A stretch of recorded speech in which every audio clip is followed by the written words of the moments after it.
500 driver Ross Miller. With a great family history in formulas, Ross is now into his 9th season of racing, and his passion and hunger is still strong as ever. We talk about his racing and also crewing for one of Australia's best sprint car drivers. So sit back and enjoy another episode of On the Throttle. Hi Ross, and welcome to On the Throttle. No worries, thanks. So tell us what's involved maintenance-wise between each race meeting for this car. We normally do the wash on the way home most nights, and then Sunday we just spend most of the day on it, pulling the injection out. Like we're running electronic injection. Yep. So you've got to be on top of that, and then change the oil filter, re-block it, check the bars, all that sort of stuff, and just go over the car and make sure hopefully nothing's broken or fix what is broken. Yeah. Yeah. Well, you always present an amazing looking car. It looks so good out on the track. So, also, you have some great sponsors. Who are they? Yeah, well, we've got Simon and Melinda Mitchell from Bob Jane Team Ups down at Ranella. They've been giving us tyres all year this year, so that's helped. And Gary and Pam Dillon have been giving us methanol all year, so that helps. And Stuart from Red White Suffolk and Stud, they've been giving us front wings this year. So, and just little Dennis and Karen Munden from Autocraft Collision Repair, they've been painting the car for the last 3 or 4 years now. Oh, so, wow. So every year they paint the car for us, which helps. Yeah, lovely. Yeah. So let's go right back to the beginning.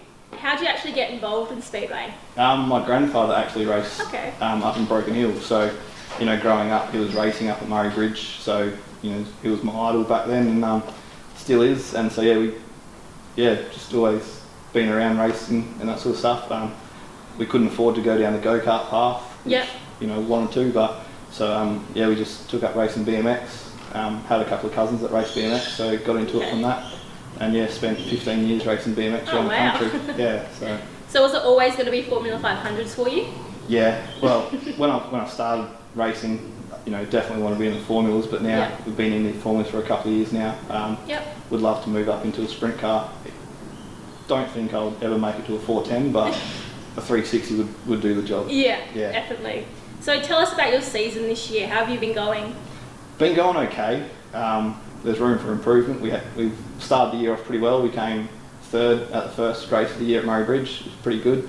Came 2nd at Whyalla the other week and had a few good nights, but it's just so tough now. Definitely. Yeah, everyone's so competitive. Everyone has good equipment these days. The racing's just that tough now. There's no more easy wins. Yeah, especially with some of the Victorians coming over as well. It'd be very difficult too. You got Dylan Wilshire, current Aussie 1. Yep. Aaron Yossi family come over, the Sinclairs, just the Rankins, everyone's all the Victorians are fast, so you really got to be on your game. Yeah. So early last season, you had a horrible crash at Murray Bridge where you absolutely destroyed your car. Was it tough sitting out for so long? Yeah, it was. Spent the whole off season getting the car ready. Wow. Had a pretty good season planned. I think it was the 4th or 5th race of the year. Wow. We qualified 14th and then got up to 7th in 5 or 6 laps, and the car was moving, and then just came to turn 1 and the car went straight. So wrote the car off just because of a $2 bolt. Jeez, that's got to be heartbreaking. Yeah, it was. You really had to question, is it worth it? Yeah. But we sort of just helped out a few mates, like Brad Tink was racing, and just a few other mates just kept going. So keep you busy. So when you're not racing, you're often crewing for Luke Dillon. Do you enjoy that side of the sport? Yeah, absolutely. To help with the family car, Luke's one of the top 5 best drivers in the country. So to learn from them, like Luke and Lee, is just awesome. So, and we go travelling, done the World Series contract deal. That was really good. It's just awesome being with them. So do you think by helping Luke and everyone else helps with your racing? Yeah, absolutely. There's been a few times where Luke and I have both been racing the same night, be it Warrnambool or Murray Bridge or something like that, and Luke will come up and see how we're going through the night and stuff like that, and give us a bit of tips or something like that. Even Gary comes over and gives us a few tips, and then they might see a track grade and I'll be on the grid, and Lee will come up and give us a bit of a tip to where they put the car, and so with them help, it's pretty good. Sort of talk to Luke once or twice a day, sort of thing. So, he's always got some sort of advice, and if I've got a question, he knows the answers. So, yeah, it's pretty good to have, him a phone call away. Yeah, sounds pretty interesting. yeah. So who's been your biggest influence in your racing?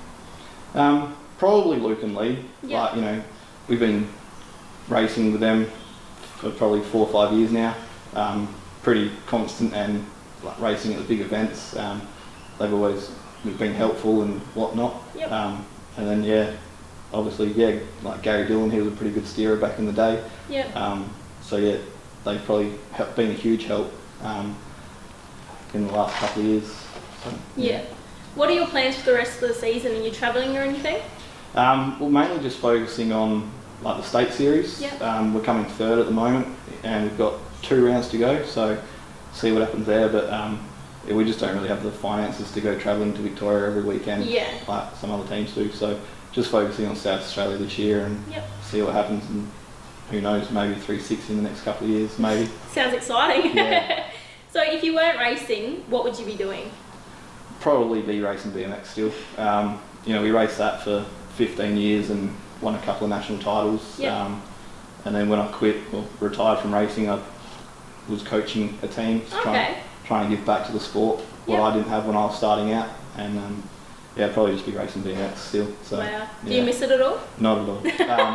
It was towards the end, you were training 5-6 times a week, racing once or twice a week, travelling at least once a month somewhere. Yeah. It was pretty full on, so it just, I've had my time in that sport, so time to move on. Yeah. So away from racing, what do you do to relax or unwind? Spend time with the wife, and we just had a kid. Yep. She's 6 months old, little Sophie, so spend time with her or go cycling with like my crewman and mate Rob Fletcher. Yep. Normally just get out on the bike once or twice a week. So nice. Having one of these, you don't really have a lot of spare time, so it's either in here racing or working. So, yeah. Do you reckon you get little Sophie into dance or anything, or racing, or netball? No, maybe not netball. Probably, I'd like to get her into a go-kart. Yeah. Start her out in that and see what happens. But we'll probably have to try and win the wife over on that one. Sorry, Mum, no dance or netball or anything. Don't have time for dance. Race cars to win. So. Well, thank you so much for talking to us, and all the best for your season and winning the wife over with the little one. No worries. Thanks for coming. Cheers.